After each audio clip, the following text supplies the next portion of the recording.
Esa es precisamente nuestra oración, que podamos reconocer en nuestras vidas la realidad de la importancia de la palabra del Señor que nos da a ustedes y a mí, los que avanzamos en el peregrinaje espiritual, norte y guía para la gracia, por la gracia de Dios, para la gloria de Dios.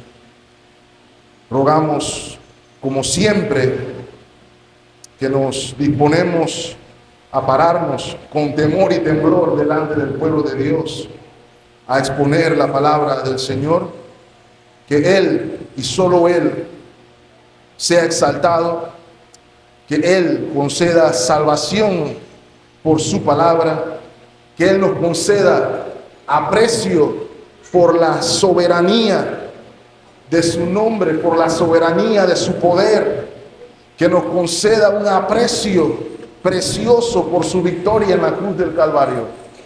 Y sobre todas las cosas rogamos, como siempre, que mis labios absolutamente débiles y falibles no sean impedimento para su palabra infalible. Es en Cristo que lo rogamos. Amén. Mis amados hermanos, en la mañana de hoy vamos a continuar acercándonos al final del libro de Apocalipsis, en la serie que hemos titulado El Rey Vencedor. Y hoy estoy seguro que muchos hermanos estaban pensando, ¿cuándo vamos a llegar al milenio? Algunos lo tenían marcado en la Biblia. Llegamos, hermanos, por la gracia de Dios llegamos, y vamos a tratar de entender qué es lo que el Espíritu le dice a las iglesias, y no solamente entender lo que el Espíritu le dice a las iglesias, sino que podamos aplicarlo a nuestro día a día, y sobre todo que podamos ver la gloria de Cristo revelada en su palabra, la cual considero que brilla con luz propia en este pasaje. Mis amados hermanos, solamente quiero recordarles brevemente que el libro de Apocalipsis es una carta, pero aun cuando es una carta de carácter circular, no es una carta común. Contiene en su interior un tipo de literatura que no es común en las epístolas. Hay literatura profética por un lado, y en segunda instancia hay literatura apocalíptica. Y eso la hace diferente a todo el resto de las epístolas. No es igual a la carta a los Efesios, ni la carta a los Romanos, ni la carta a los Gálatas, etcétera, etcétera, etcétera, por estas características particulares que señalo. Quiere decir, y quisiera recordarle, hermanos, que algunas de las confusiones que tenemos cuando leemos el libro de Apocalipsis es que muchos de nosotros, por el trasfondo histórico que tenemos de este lado del charco, hemos entendido que debe leerse como un libro de historia, como una narración lineal y secuencial. Y si lo hacemos así, mis amados hermanos, nos vamos a dar cuenta de que vamos a caer en enredo. Y este es uno de los pasajes donde eso se ve, y espero que lo podamos mostrar en un momento. Sin embargo, no podemos olvidar lo que el Señor nos está mostrando hasta aquí. En este último ciclo se está viendo con lupa el juicio final del Señor sobre todos los enemigos del Cristo y de su iglesia. Todos y cada uno. Los vimos en orden. Primero se despachó, gracias hermano, a la gran ramera. Después se despachó a la bestia y al falso profeta. Pero había uno más. Y hoy se nos describe cómo termina Satanás. Y es lo que nos disponemos a ver antes de que entonces en el capítulo 21 veamos cielo nuevo y tierra nueva y todo lo que eso implica. Nuestra tesis esta mañana, mis amados hermanos, creo que el apóstol Pablo la plantea mejor que yo cuando se está despidiendo de los romanos en la carta a los romanos. Voy a pedirles que lean conmigo Romanos capítulo 16, versículo 20, donde al despedirse el apóstol Pablo dice las siguientes palabras: y el Dios de paz aplastará en breve, ¿a quién? A Satanás bajo vuestros pies. ¿Bajo los pies de quién? Sus pies, ustedes.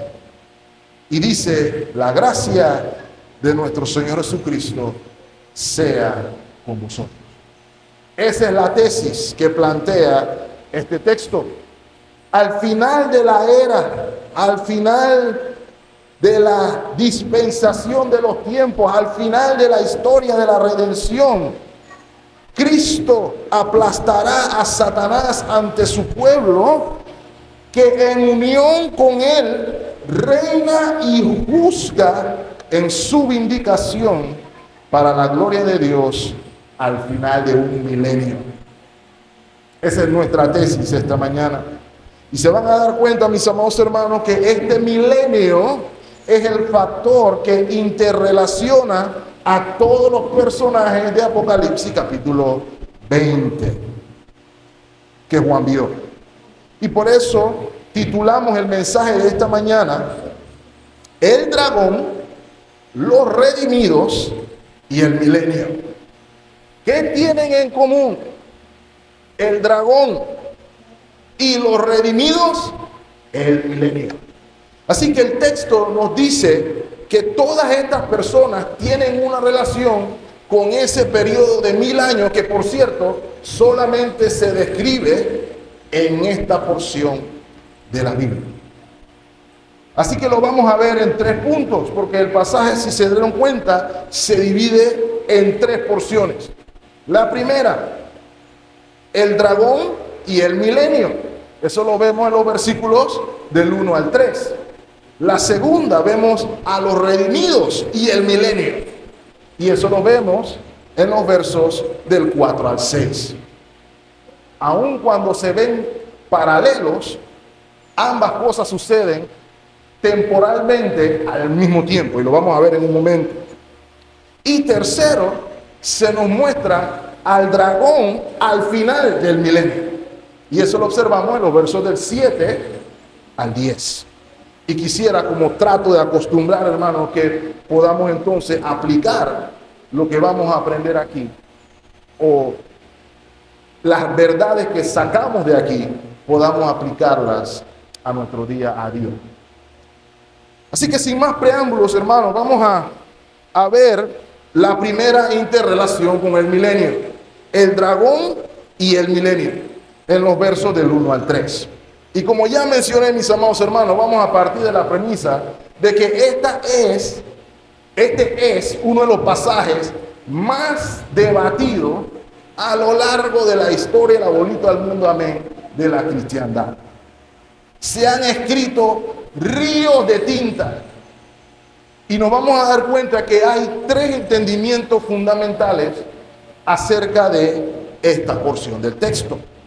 Ahora, todo lo que tienen en común las diferentes posturas que tratan de interpretar este pasaje es el entendimiento que cada una de ellas tiene del milenio que se describe aquí. Todas las posturas tienen alguna variación del entendimiento de lo que este milenio o estos 1000 años representan aquí. ¿Ok? Recuerden dónde quedamos. Posterior a la visión de Apocalipsis en el capítulo 19. Es importante cuando vemos el capítulo 20 lo que pasó allí. Recuerden que entendimos, todas las posturas entienden que en el capítulo 19 Cristo viene montado en un caballo blanco con un símbolo de conquistador, de vencedor, buscando someter a las naciones, no buscando, sometiendo a las naciones. Y se nos dice precisamente en ese pasaje que él iba a gobernar con mano de hierro. Espero que lo recuerden, mis amados hermanos.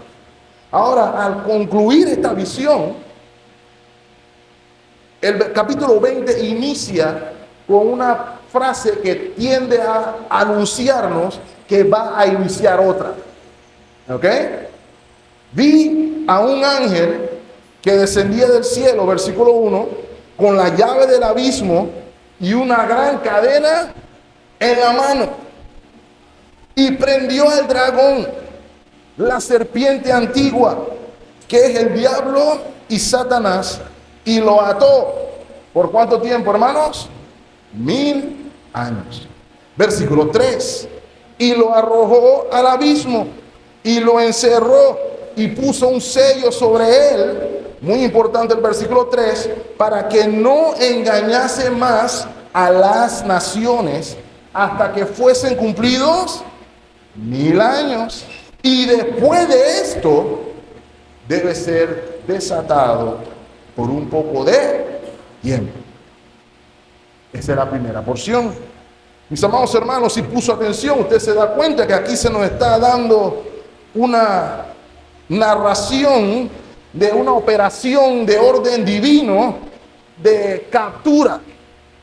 Una operación donde se debía aprender a Satanás, el cual aparece descrito con todos sus títulos, como lo conocemos desde el principio, que este detalle es importante. La serpiente antigua, Satanás, el diablo. Lo cambiar. Permiso, hermanos.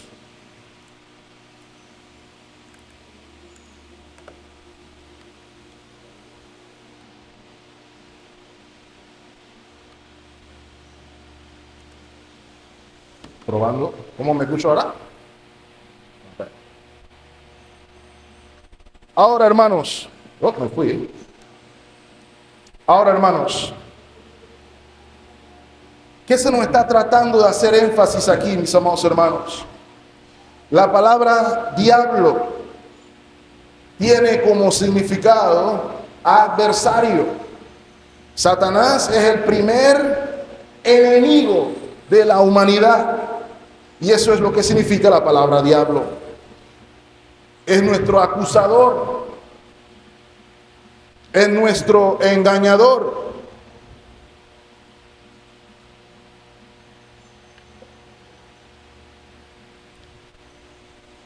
Y tenemos que tener precisamente en nuestra mente.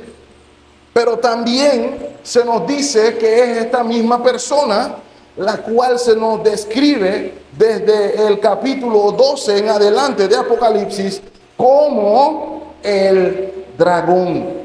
Y de nuevo aquí tenemos una descripción por parte del Espíritu Santo de la naturaleza de nuestro enemigo, que se nos está diciendo desde el Apocalipsis que ha oprimido a la humanidad desde el principio. Y lo hace de dos maneras, la cual una, fuimos recordados ayer, la opresión física forzosa por la cual son perseguidos los que son creyentes. Si usted sigue la página en Twitter o en alguna red social que se llama La Voz de los Mártires, verá cómo aún hoy Satanás, la bestia y el falso profeta oprimen al pueblo de Dios a través de la persecución, tortura, muerte.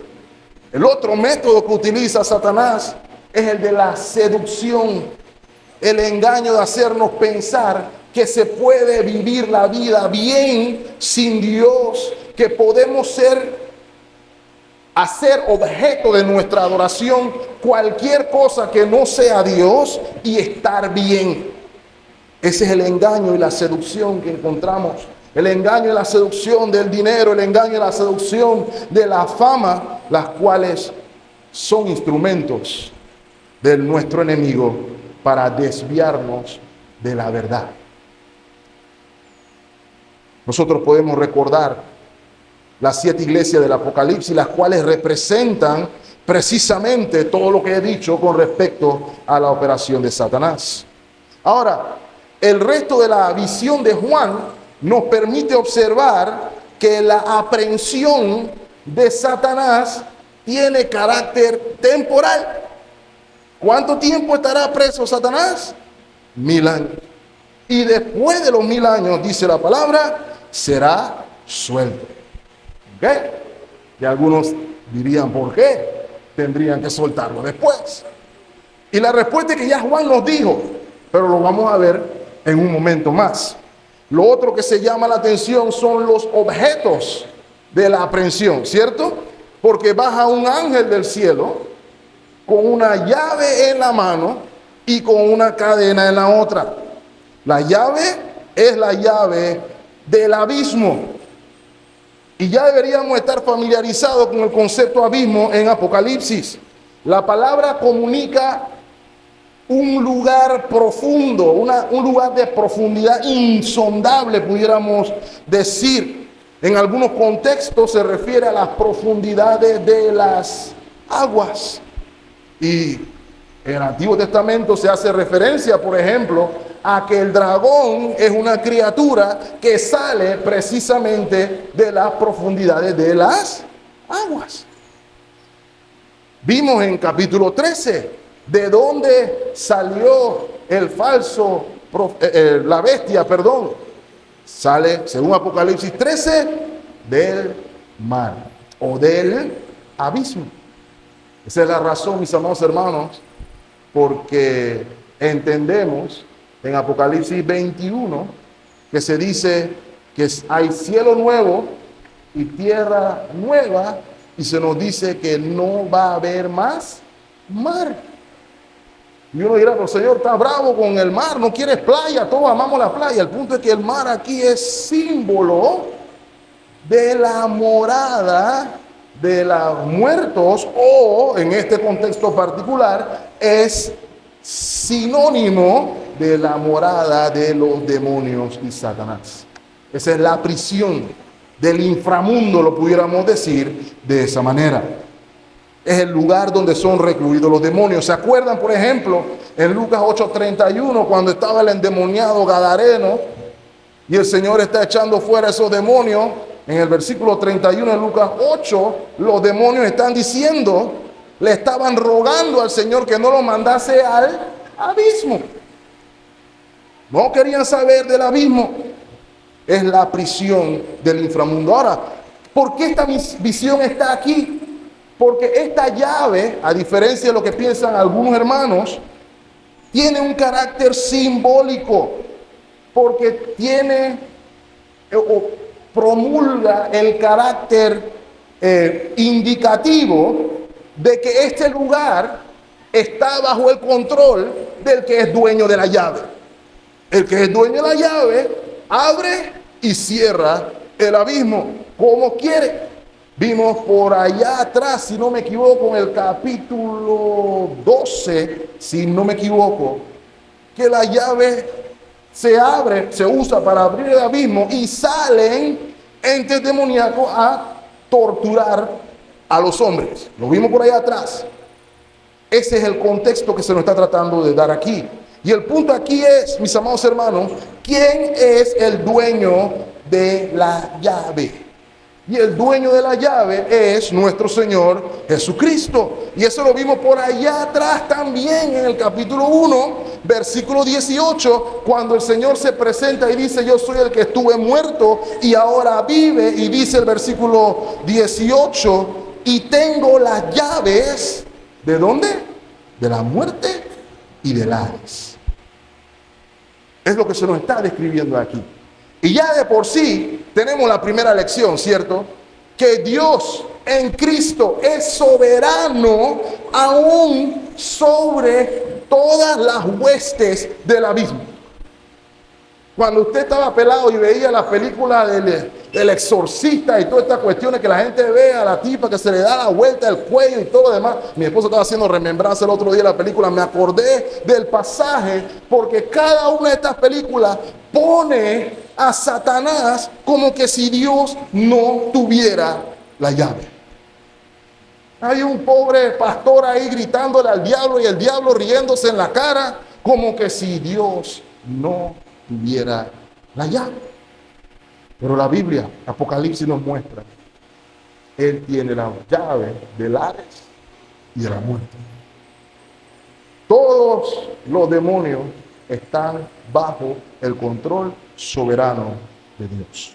Ahora, la pregunta clave que tendremos que hacernos: ¿qué es este milenio? ¿Es un milenio literal o es un milenio simbólico?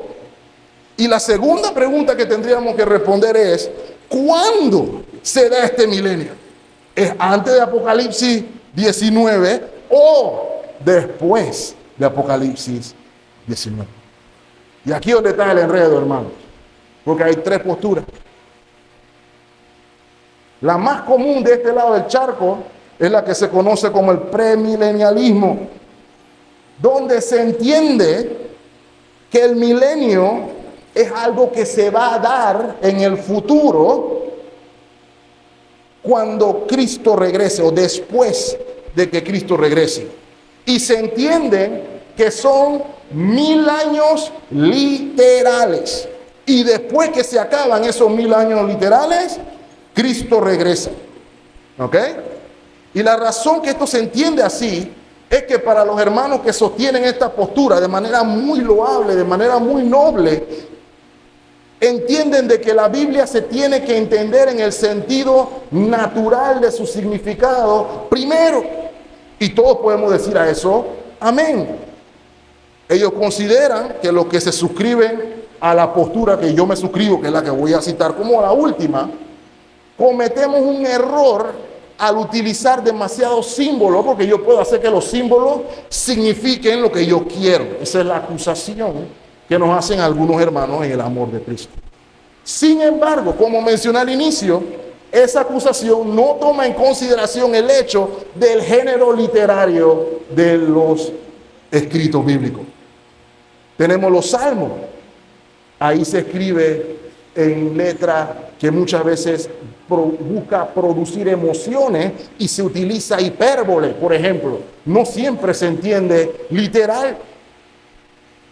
Cuando se dice que la esposa en Cantar estaba buscando al esposo por todas las calles y por todos los lugares, quiere decir que esa mujer recorrió a pie toda la ciudad, puerta por puerta, casa por casa, hasta encontrar a su esposo. No.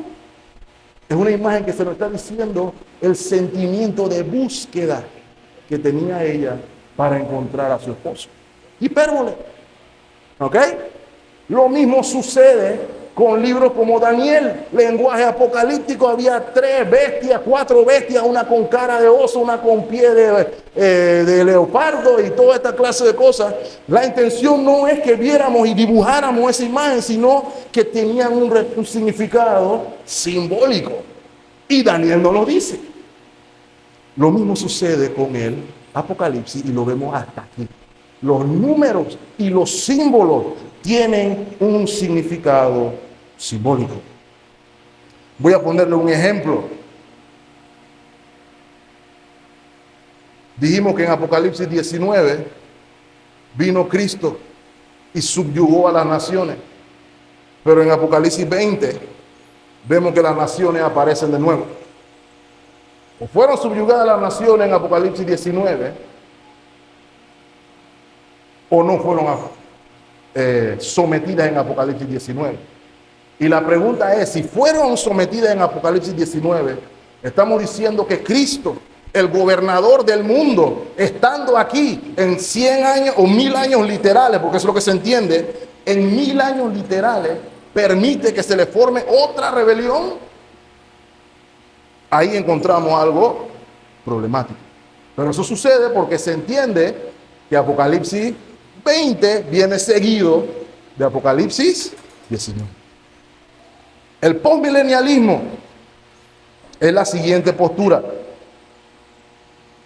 Parten de un entendimiento de que antes de que Cristo retorne, el mundo entero va a ser conquistado mediante la proclamación del Evangelio y que el mundo, en pocas palabras, se irá haciendo cada vez progresivamente un mejor lugar. Y eventualmente va a traer una era dorada de perfección en el mundo como nunca antes visto. Y hermanos, no les niego, ese entendimiento produce un gran entusiasmo y suena interesante de por sí. Y sin duda alguna, mis amados hermanos, es posible que el evangelio pueda transformar comunidades enteras, pueda transformar naciones enteras. Sin embargo, mis amados hermanos, el testimonio de las Escrituras, particularmente lo que hemos visto en Apocalipsis, es que las cosas se van a ir poniendo peor antes de que Cristo las resuelva.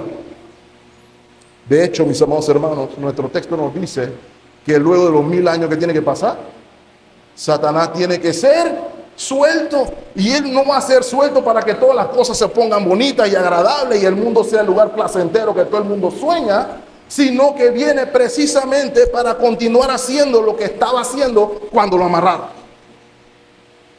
De modo, mis amados hermanos, que es todo lo contrario.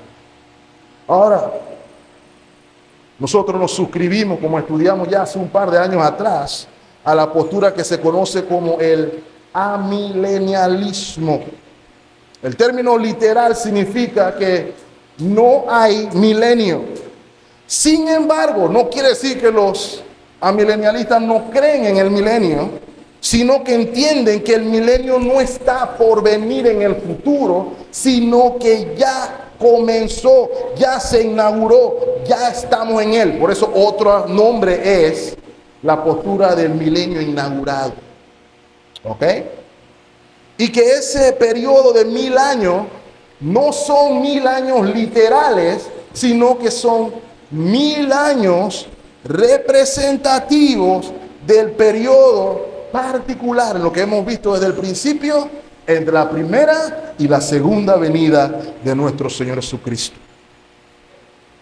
En un periodo donde el Señor no reinará, sino que ya reina, aun cuando la iglesia sufre persecución, mientras espera el retorno de nuestro Señor Jesucristo. ¿Ok? Para resumirlo brevemente, mis amados hermanos, el milenio simbólicamente describe la era de la iglesia y la era del evangelio en la cual vivimos hoy y la cual termina con el retorno del Señor en la consumación de todas las cosas, con cielo nuevo y tierra nueva. ¿Ok?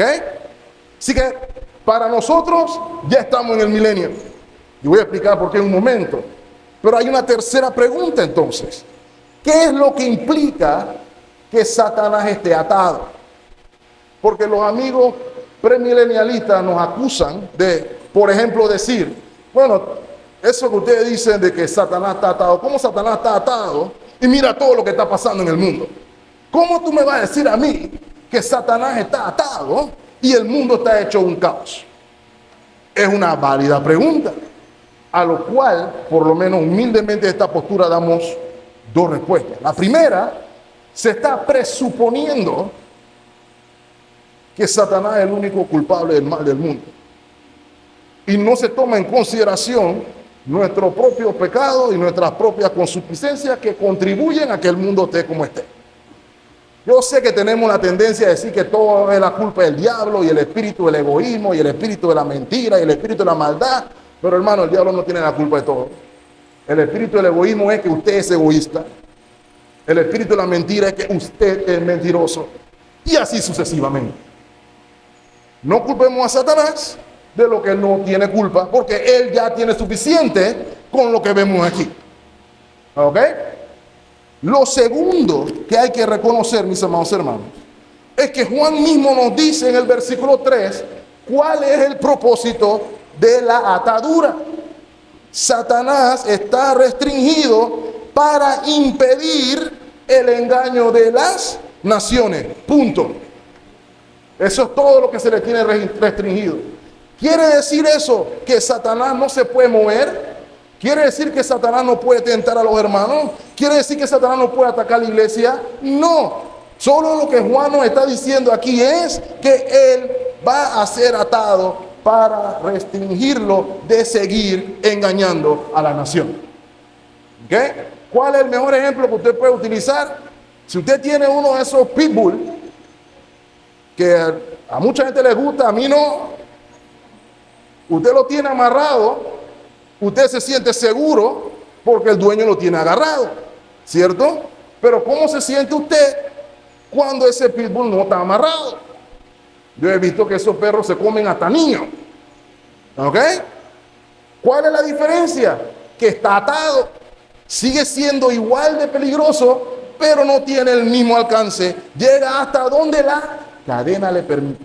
Y en este caso solamente le permite no engañar más a la nación. Y el Señor lo explica, hermanos. ¿Cuándo se da esto? Algunos dicen que será atado en el futuro, pero yo veo a Jesús diciéndolo que eso es ya.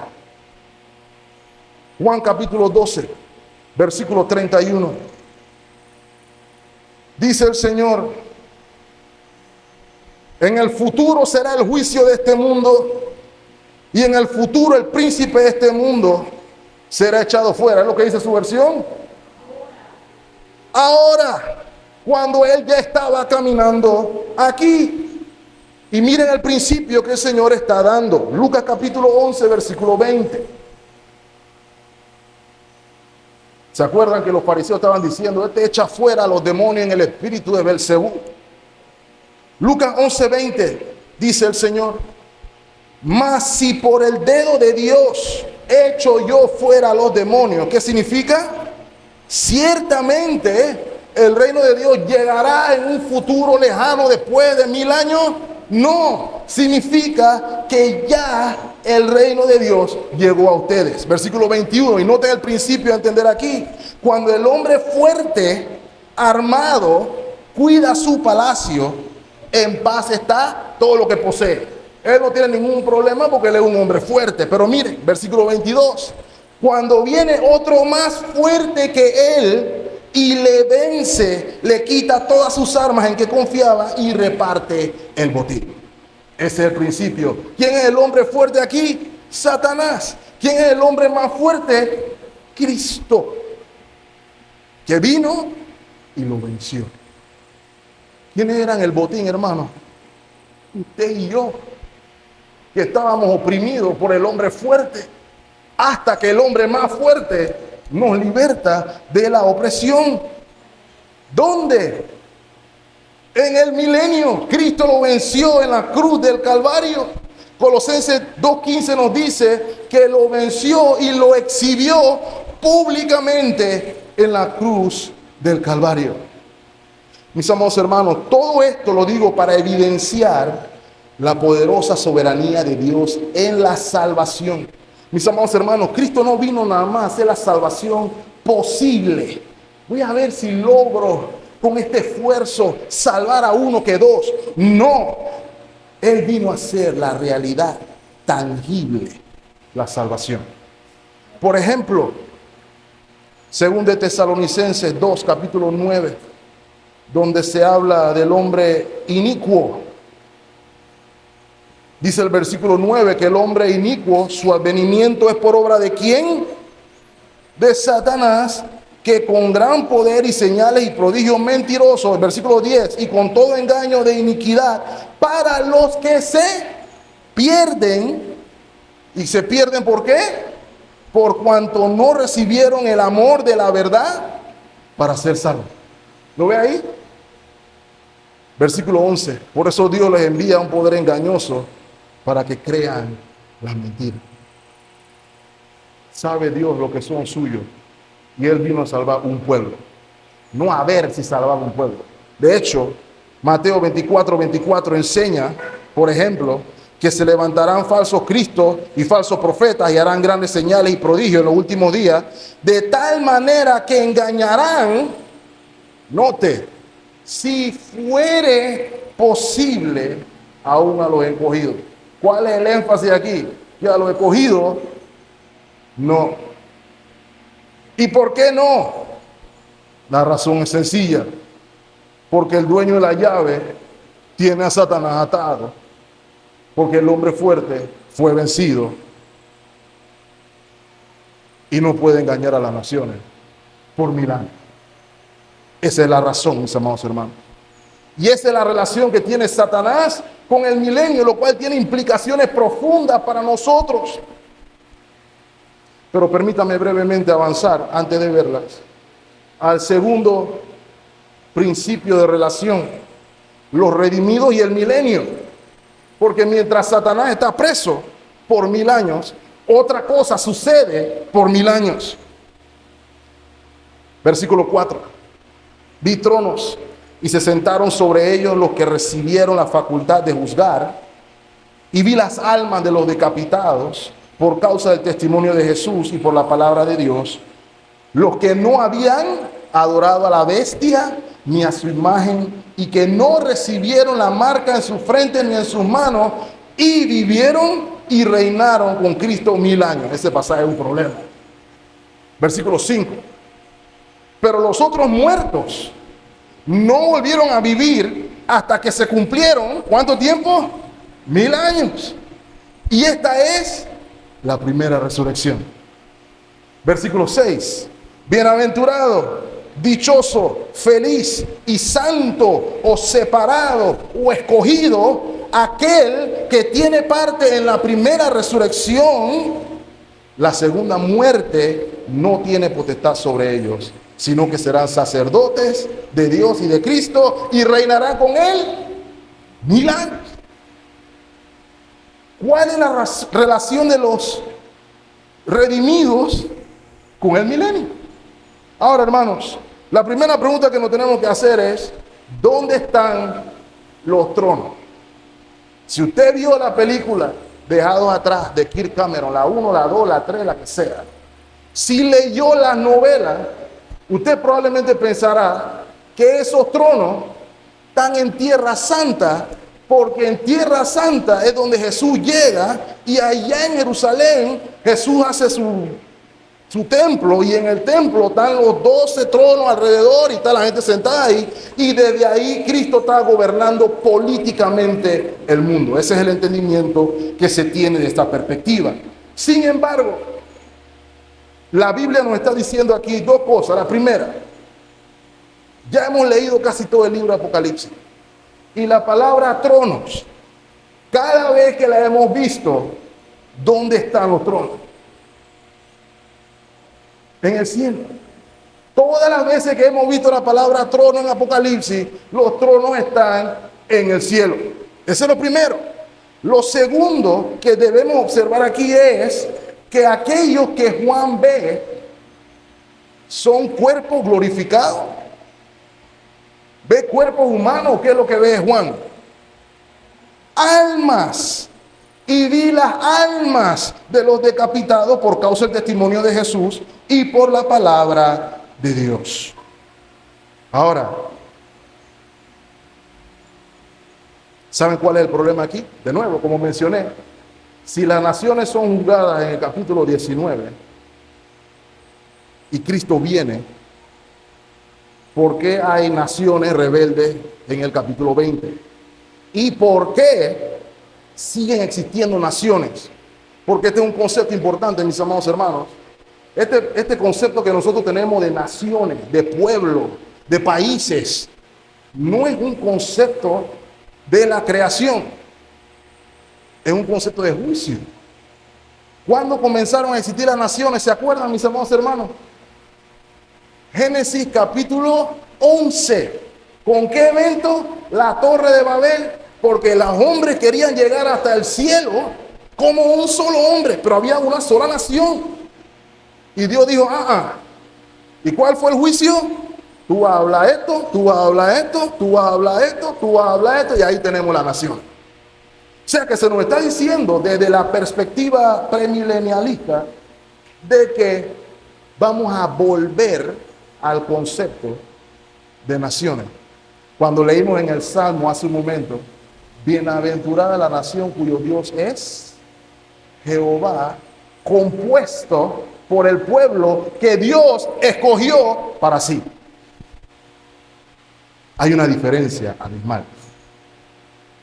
Así que, mis amados hermanos, entendemos aquí que los tronos están en los cielos y las personas que se están refiriendo aquí están en el cielo.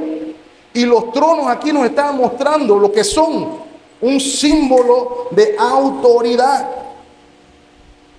Eso es lo que representan los tronos. El énfasis aquí es que mientras Satanás está preso, el pueblo de Dios redimido, aquellos que fueron mártires por la causa del evangelio, están reinando con Cristo ya. Ya. Es lo que estamos observando aquí. Esas son las personas que están siendo descritas aquí. Ahora pudiéramos pensar algo adicional. ¿Sería entonces que solamente las personas que fueron decapitadas, las que están reinando con Cristo ahora? Pudiera ser, pero el mismo texto nos dice que hay algo más amplio que observar, porque no son solamente las personas que fueron decapitadas, sino que habían personas, o todas las personas ahí incluidas, no habían adorado a la bestia ni a su imagen y no recibieron la marca ni en la frente ni en sus manos.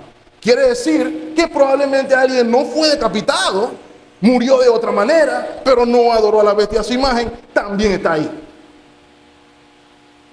Mis amados hermanos, creemos fielmente, creemos que esta es una referencia a todo creyente que ha muerto y que morirá antes del retorno del Señor. 1 Tesalonicenses capítulo 4, versículo 16. Lo recordamos, ¿cierto? Porque el Señor mismo con voz de mando, con voz de arcángel y con trompeta de Dios, descenderá del cielo. ¿Y quiénes resucitarán primero? Los muertos en Cristo resucitarán primero. Luego, los otros, los que vivimos en el tiempo de Pablo, y ahora Pablo pasa a la primera rama de la ecuación, seremos arrebatados juntamente con ellos en las nubes para recibir al Señor en el aire, y así estaremos por 1000 años con el Señor, para siempre con el Señor. Ahora, mis amados hermanos, ¿qué quiere decir? Que los mártires vivieron y reinaron con Cristo 1000 años. ¿Ok? La clave para entender esta parte de la porción es el contraste que vemos, que parece como una fórmula algebraica, en el versículo 4 y en el versículo 6. Porque se nos dice que los mártires vivieron y reinaron con Cristo. Y en el versículo 6 se nos dice que los que participan de esa primera resurrección no participarán de la segunda muerte. Ahí está la fórmula algebraica. Hay que nada más sacar cuál es X. ¿Cuál es mi punto aquí, mis amados hermanos? Si hay una primera resurrección, hay una segunda resurrección. Y si hay una segunda muerte, hay una primera muerte. Y esa es la relación que tenemos que entender. ¿A qué se refiere? Bueno, la tesis es que la primera muerte o la primera resurrección es de carácter espiritual y la segunda resurrección es física. Así como la primera muerte tiene carácter físico, la segunda muerte tiene carácter espiritual. Es lo que se dice aquí. Y es el mismo Juan el que nos va a explicar. Y lo vamos a poder ver. De nuevo, Juan que escribió Apocalipsis fue el mismo Juan que escribió el Evangelio. Y él utiliza este mismo principio donde hay una resurrección física y hay una resurrección espiritual. Acompáñenme a Juan capítulo 5, versículo 24. Dice el Señor: de cierto les digo, el que oye mi palabra y cree al que me envió, tiene vida eterna y no vendrá a condenación, mas ha pasado de muerte a vida. Pregunta: ¿esa muerte a vida es espiritual o física? Es espiritual. Es espiritual. Esa persona estaba muerta, pero andaba caminando por ahí y creyó en Jesús y pasó de muerte a vida. Pero miren lo que dice el versículo 26. Porque como el Padre tiene vida en sí mismo, así también ha dado al Hijo tener vida en sí mismo. Ahora adelante está el versículo 28. No os maravilléis de esto, porque vendrá hora cuando todos los que están donde en el sepulcro oirán su voz. Pausa. ¿Esa muerte es espiritual o física? Física.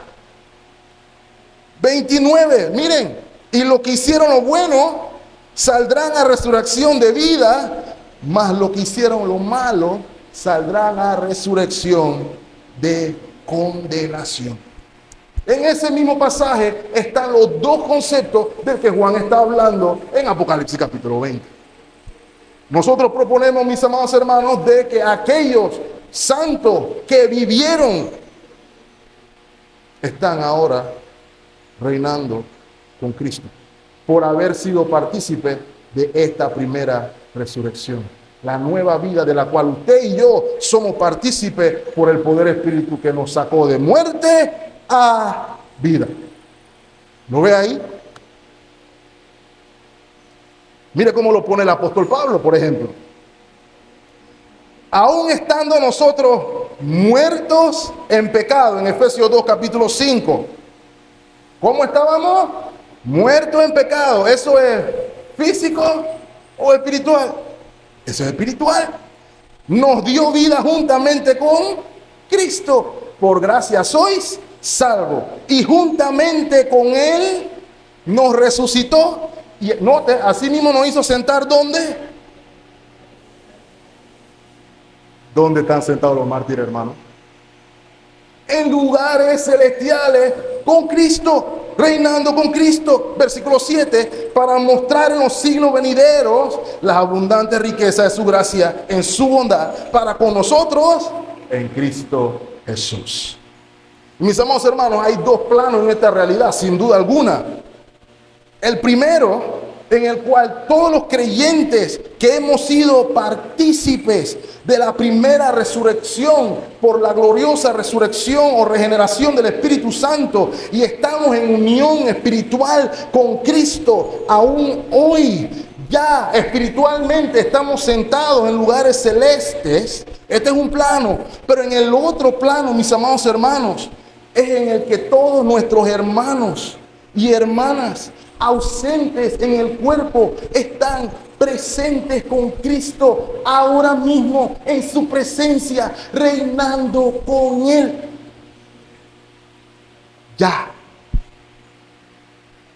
Esa es la esperanza del creyente. Ausente en el cuerpo, presente en el Señor.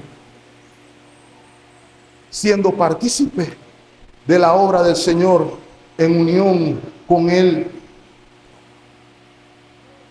Mis amados hermanos, no solamente aquellos que han sido martirizados, los cuales están sin duda, sino también aquellos que no fueron martirizados, sin embargo, tampoco cayeron ante la seducción de la bestia. Por eso, usted pudo escuchar al apóstol Pablo decir, para mí el vivir es Cristo y el morir ganancia, porque él no tenía en mente el aquí y el ahora, él tenía en mente el siglo venidero. Esta es, mis amados hermanos, la consumación de la vindicación del pueblo de Dios. Y quiero que lo noten, hermanos, en las palabras del mismo Señor Jesús a dos de las iglesias. Vamos a tomar por ejemplo. Acompáñenme, vamos para atrás, a la izquierda, Apocalipsis capítulo 3. Y mira el tono con el que el Señor habla con la iglesia de Filadelfia. 3:8. Yo conozco tus obras. Y he aquí, he puesto delante de ti una puerta abierta, la cual nadie puede cerrar, porque aunque tienes poca fuerza, ¿qué has hecho? Has guardado mi palabra y no has negado mi nombre.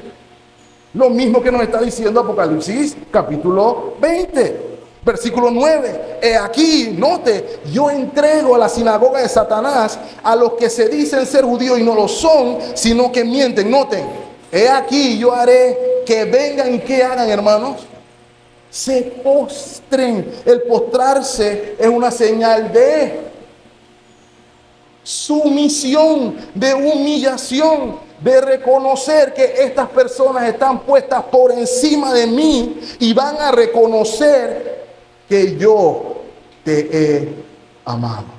Y note, hermanos, al pueblo de Dios se le dice aquí, cuando lleguemos al versículo 10, y vamos a llegar en estos 10 minutos que nos quedan, se le dice, Satanás arrecia cuando se suelta contra el campamento de los santos, la ciudad amada.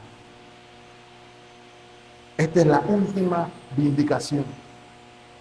Y esto es relevante, mis amados hermanos, porque mientras todas las iglesias estaban viendo que estaban masacrando a los hermanos y las hermanas, que de repente mi hermana estaba aquí y mañana se la llevaba el César y la mataban. ¿Qué será de mi hermana en Cristo? Ay, ya la vida la perdimos y de repente el hermano tal se fue, lo perdimos. ¿Qué será de mi hermano? Cuando llegamos a Tesalonicenses, según de Tesalonicenses, la pregunta es, Señor, ¿qué pasará con lo nuestro? Y Pablo le tiene que decir, no ignoren, tengan esperanza. Ahí está el recordatorio de lo que espera al creyente. Y es lo mismo para usted y para mí hoy, mis amados hermanos, que nuestra cultura de la comodidad nos aleja de querer vivir plenamente para Cristo, cueste lo que cueste, y privarnos de la recompensa que Él nos tiene prometida. Pero mire lo que dice el versículo 10. Por cuanto has guardado la palabra de mi paciencia, yo también te guardaré a la hora de la prueba que ha de venir sobre Panamá, sobre Arabia, sobre el mundo entero, para probar a los que moran en la tierra, para separar quién es y quién no, quién es ciudad de Dios y quién es ciudad de los hombres. Versículo 11, he aquí, yo vengo pronto, retén lo que tiene para que ninguno tome, ¿qué cosa? Tu corona. Versículo 12, al que venciere, yo lo haré columna en el templo de mi Dios y nunca más saldrá de allí, y escribiré sobre él el nombre de mi Dios y el nombre de la ciudad de mi Dios, la ciudad amada, la nueva Jerusalén, la cual desciende del cielo de mi Dios, y mi nombre nuevo. La iglesia de Esmirna, Apocalipsis capítulo 2, versículo 10. No temas nada en lo que vas a padecer, porque tú eres cabeza y no cola. Ninguna arma forjada en tu contra prosperará. ¿Eso es lo que dice ahí? No, ¿verdad? Esto es lo que quisiéramos que dijera ahí, pero no dice eso. He aquí, el diablo los echará a algunos de ustedes. ¿Dónde? En la cárcel, para que sean probados y tendrán tribulación por 10 días. 10 días quiere decir un tiempo determinado para algo, un tiempo de compleción.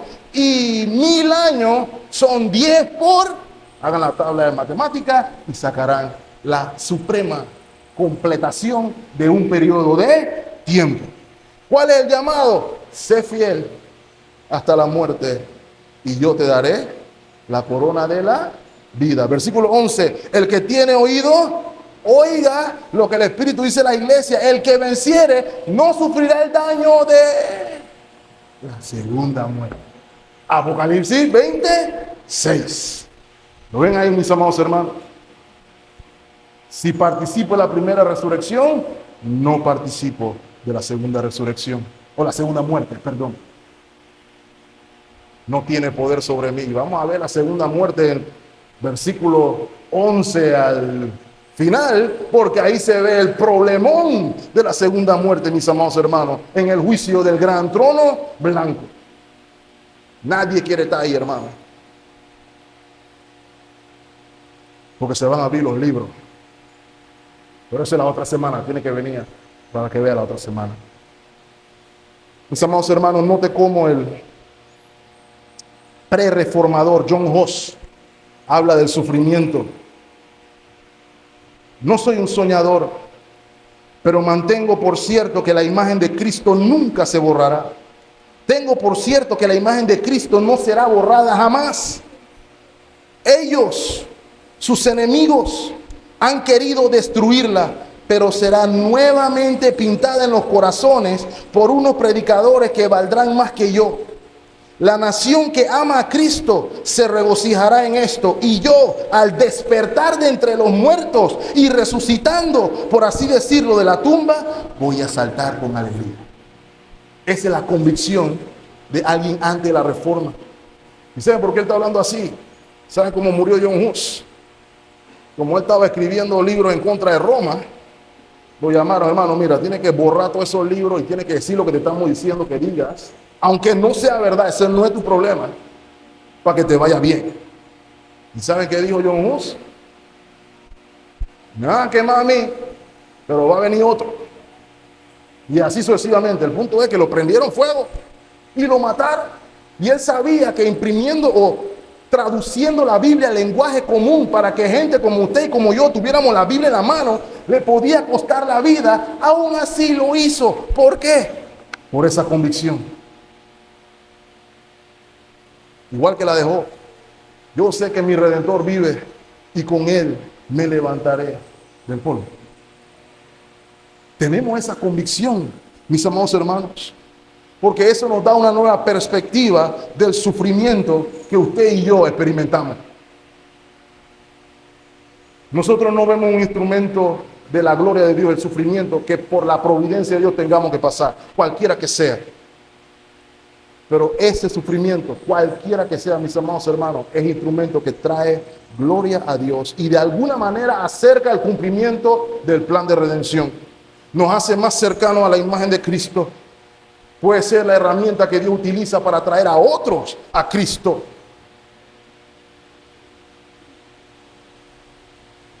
Por eso pudo decir Pablo a los romanos: algunas cosas ayudan a bien a los que aman a Dios. Eso es lo que dice el apóstol. Creemos que son todas, hermanos.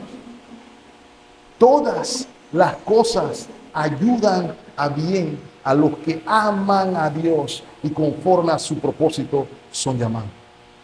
Las que decimos que nos gustan, amén. Y las que no nos gustan, amén.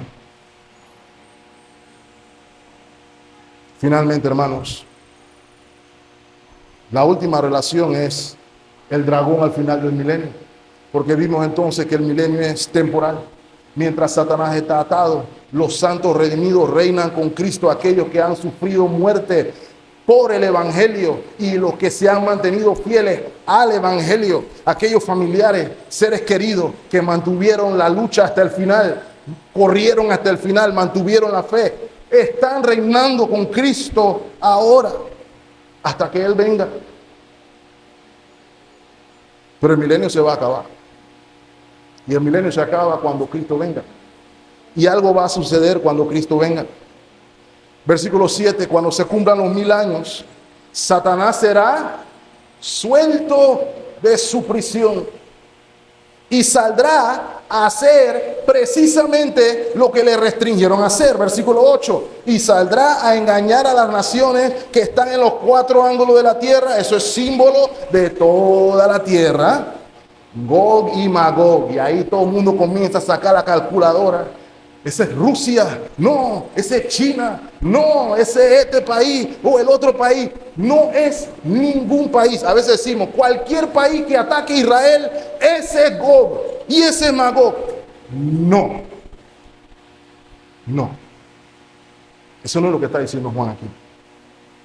Pero note por qué Juan está usando el lenguaje. Sigamos leyendo. A fin de reunirnos para la batalla, el número de los cuales es como la arena del mar.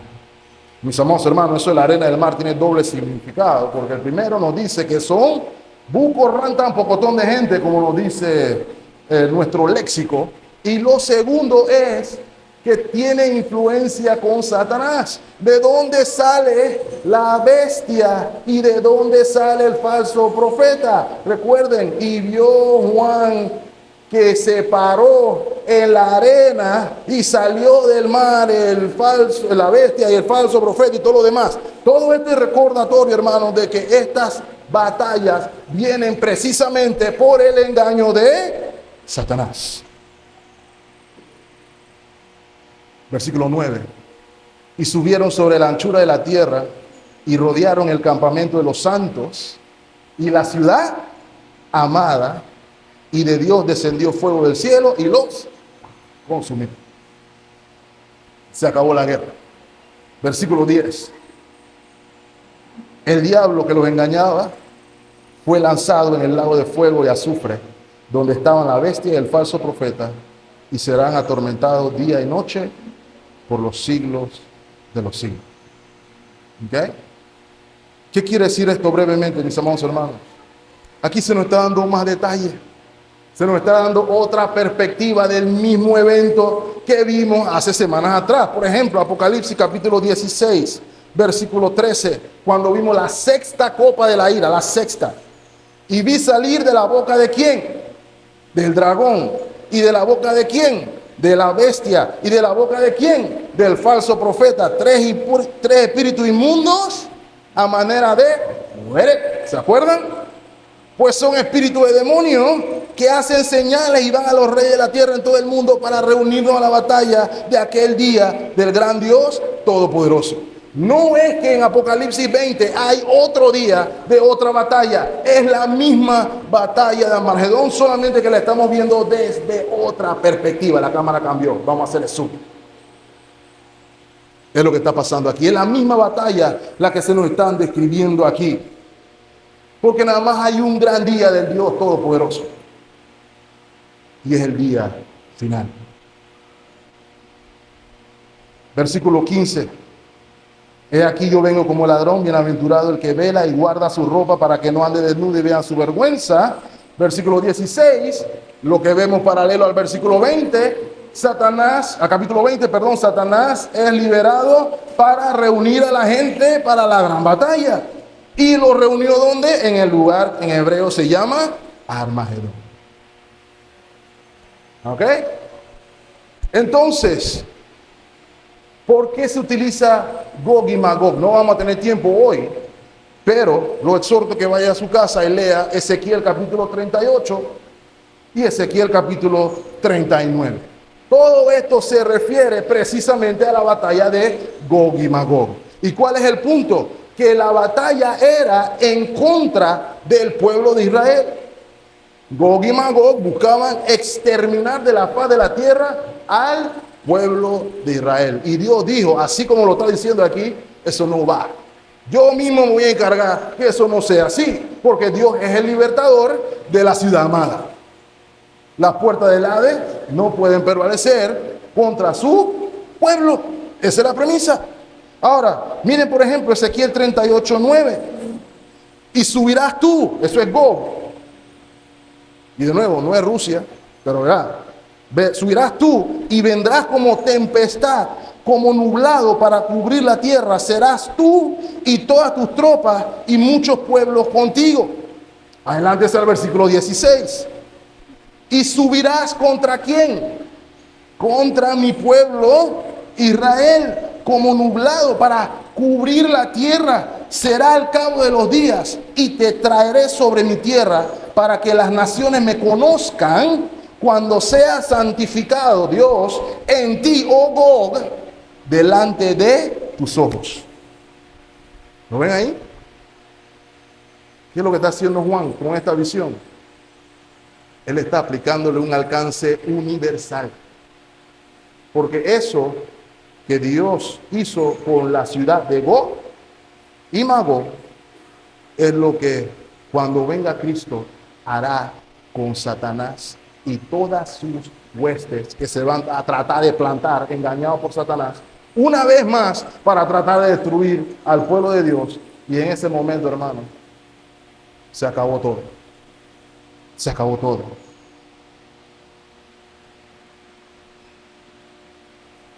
Solamente quiero resaltar de aquí, mis amados hermanos, dos cosas. Cómo Dios ve a su pueblo. El campamento de los santos. ¿Usted se siente parte del campamento de los santos? ¿O siente que este es un club social? Un campamento es donde se reúne un régimen de combate, donde hay soldados, de diferentes rangos, de diferentes jerarquías, pero con una misión: hacer una batalla. No tiene el concepto moderno que tenemos algunos de nosotros. Bueno, la iglesia es un club donde llegamos todos a tomar margarita y capuchino. Hermanos, no me malinterpreten, no estoy diciendo que no podamos tener actividades de esparcimiento como pueblo que somos, sin importar nuestra misión. Estamos en guerra. Estamos en guerra. Es lo primero. Somos el campamento de los santos. Y en segundo lugar, somos la ciudad amada. ¿No quisiera ser usted ciudadano de esa ciudad?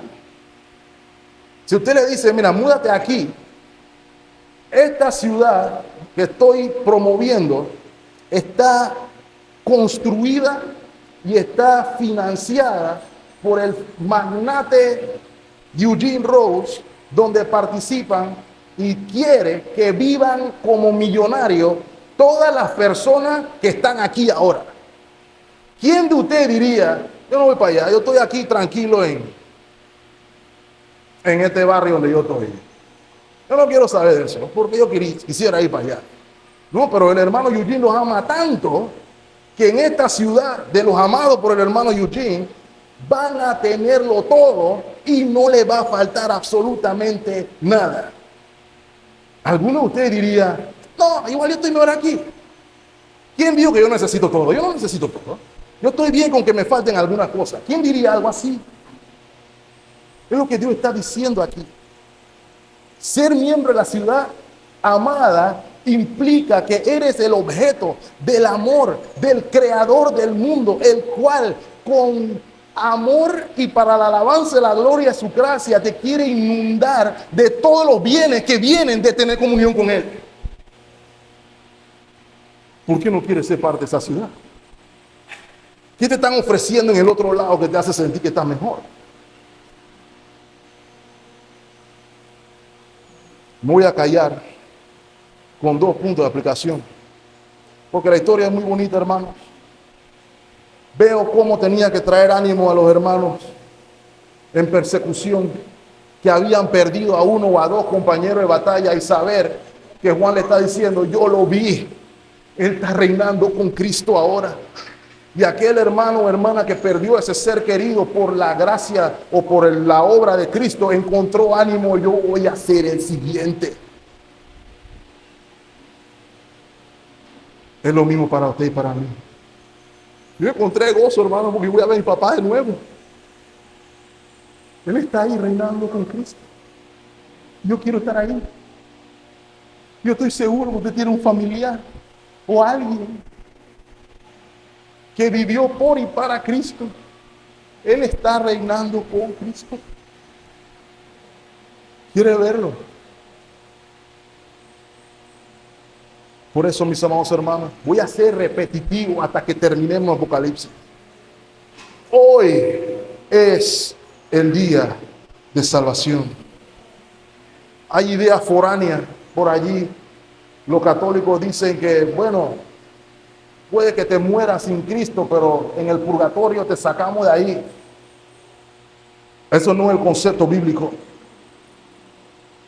porque niega la suficiencia del sacrificio de Cristo y añade otras obras adicionales que hay que hacer para ser salvo. Pero con respecto a las doctrinas escatológicas, hay algunos que dicen, puede que yo me quede en la primera. Si usted vio la película Dejado Atrás, un pocotón de gente se quedó en la primera, hermano, y todos estaban muertos de la risa, como si no hubiera pasado absolutamente nada. Ah, bueno, no te preocupes, nos vamos en la segunda. Hermano, no va a haber segunda. No va a haber segunda. Lo voy a volver a repetir. ¿Qué le hace pensar a usted que si el Espíritu Santo, que como dice la Escritura, está hoy convenciendo al mundo de pecado, justicia y de juicio, y la iglesia que está proclamando el Evangelio de Cristo a toda criatura, no lo convenció? Si jalamos su hilo y Cristo viene en secreto y se lleva un par, que eso no es así, ¿qué le hace pensar que sin el Espíritu Santo y sin la iglesia usted se va a convencer de pecado, justicia y de juicio? That's a no. Eso no va a pasar. Y no va a pasar principalmente, hermano, porque cuando Cristo viene, se acabó. Se acabó. Hoy es el día de la salvación. No espere más. No tiene por qué esperar más. Te están invitando a vivir en la ciudad donde no falta nada. No te tienes que quedar en necesidad. Lo segundo,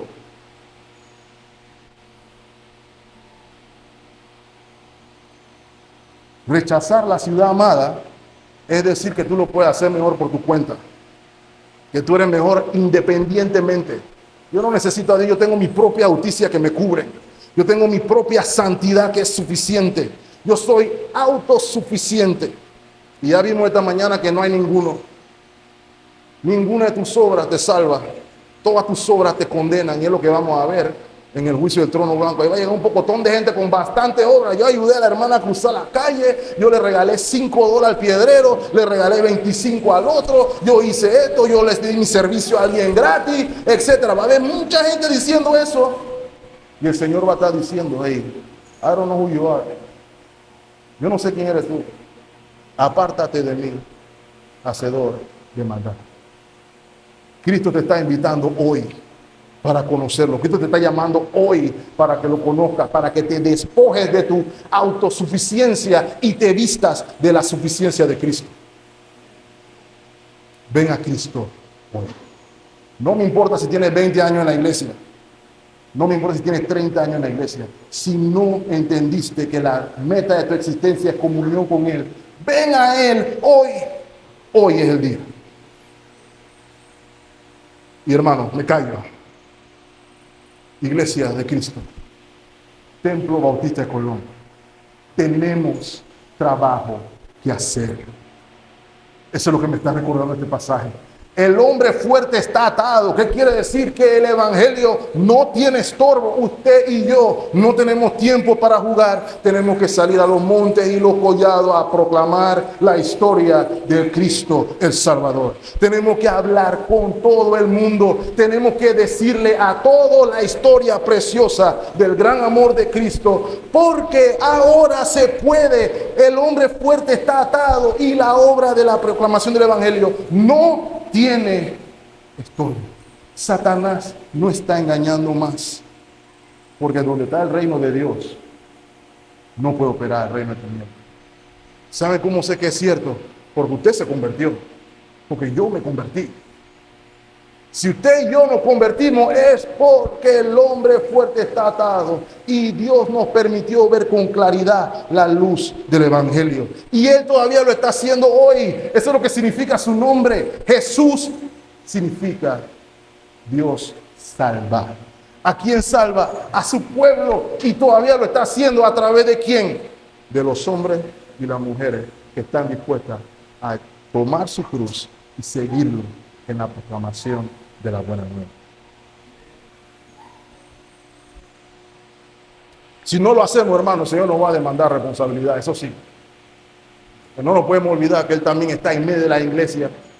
Y Él dice: yo conozco tus obras. Yo sé que están jugando a la iglesia y nada más están ahí yendo los domingos para ver qué hay, cuándo tenemos comedera, cuándo tenemos actividad, y esperamos hasta que Cristo venga así. Hay gente que está así, hermano. Vamos a sentarnos a esperar que Cristo venga. Eso lo hicieron los testigos de Jehová un pocotón de veces. Vamos a venderlo todo y vamos a sentarnos en el monte a esperar que venga el Señor. Algunos cayeron en esa. ¿Sabe qué? Le digo algo más. Ya leí en Twitter hace poquito, y me callo con esto, hermano. Ya salió el otro diciendo: ay, hice los cálculos. La revelación y la profecía se están cumpliendo, y el 23, y entre el 23 y el 24 y 25 de septiembre, Cristo viene. Nunca falta, hermano. Según él, lo que tengamos planeado para septiembre, hermano, está cancelado. El 23 tenemos que estar aquí, sentados, esperando, porque ya nos vienen a recoger. Mis amados hermanos, Dios no ha dado fecha en Apocalipsis, porque la intención no es la fecha, es entender qué debemos estar haciendo mientras llega la fecha. y que el Señor nos encuentre haciendo lo que nos mandó a hacer. Eso es todo lo que importa al final. Me da igual si viene hoy, si viene mañana, si viene pasado. Lo que yo sí sé es que cuando terminemos el libro, todos vamos a terminar diciendo, Señor, ven ya. No, espérate al 23, ven ya. Pero mientras vienes, yo voy a hacer lo que me mandaste a hacer. Estaremos haciendo lo que el Señor nos mandó a hacer. Eso es lo que nos recuerda aquí. El hombre fuerte está atado. Pongámonos manos a la obra. Señor les bendiga ricamente, hermanos. Oremos. Señor, gracias por tu palabra. Gracias por recordarnos que tú nos amaste de tal manera que nos sacaste de la ciudad de los hombres, sumidos en la miseria, sumidos en la pudredumbre, sumidos en la miasma, en la desesperación de la necesidad. Nos sacaste de allí y nos trajiste a la ciudad amada, donde hay luz, donde hay satisfacción, donde hay gozo, donde hay felicidad. Lo hiciste por amor a un poco de gente que no merecía tu amor, pero aún así nos amaste. Y te alabamos y te alabaremos por el resto de la eternidad. Ayúdanos, te pedimos, Señor, a ser activos en lo que tú nos has mandado a hacer, a poder entender la gran comisión, que podamos ir a anunciar en la autoridad del Rey vencedor, en la autoridad del que tiene la llave del Hades y de la muerte, porque Él venció al Hades y a la muerte en la cruz del Calvario, y decir al mundo, ven a Cristo, el Rey te llama. Te pedimos, Señor, que nos llene del denuedo necesario para la proclamación del Evangelio, que nos ayudes a olvidar nuestras circunstancias, que nos ayudes a olvidar nuestros temores y que podamos poner la mirada solo en ti. Y que nuestra meta, que nuestro anhelo sea Cristo y este glorificado, que nuestro tesoro sea la gloria del Rey Redentor, Salvador, que se desposó con este pueblo para nutrirlo por toda la eternidad. Permítenos ver la gloria de Cristo en nuestra oración, para poder vivir por ti y para ti. Todo esto lo pedimos y te damos gracias en Cristo Jesús nuestro Señor. Y el pueblo de Dios dice, amén. Mis amados hermanos.